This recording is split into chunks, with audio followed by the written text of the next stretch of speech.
ওবায়দুল কাদের দলের সাধারণ সম্পাদক থাকা সময়টাতে নিজেকে একটি ক্লাউন বানিয়েছেন।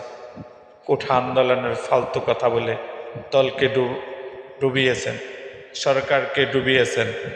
বাংলাদেশ আওয়ামী লীগের নেতাকর্মী এবং বাংলাদেশের সাধারণ মানুষের আশ্রয় শেখ হাসিনার ইমেজের অনেক ক্ষতি করেছেন। বাংলাদেশের মানুষ আপনার কথা আর শুনতে চায় না, দলের নেতাকর্মীরাও না। তাদের কাছে শুধু শেখ হাসিনার মুখের কথাটাই শেষ কথা। আপনি 9 মাস ডুব দিয়েছিলেন, ডুবেই থাকুন। আপনি ডুবে থাকলে আওয়ামী লীগ ভাসবে। কথাগুলো বলেছেন বাংলাদেশ আওয়ামী লীগ ময়মনসিংহ মহানগরের সাধারণ সম্পাদক এবং সাবেক ময়মনসিংহ 4 সদর আসনের সাবেক সংসদ সদস্য মুহিতুর রহমান শান্ত। তিনি তার ফেসবুক আইডিতে কথাগুলো বলেছেন।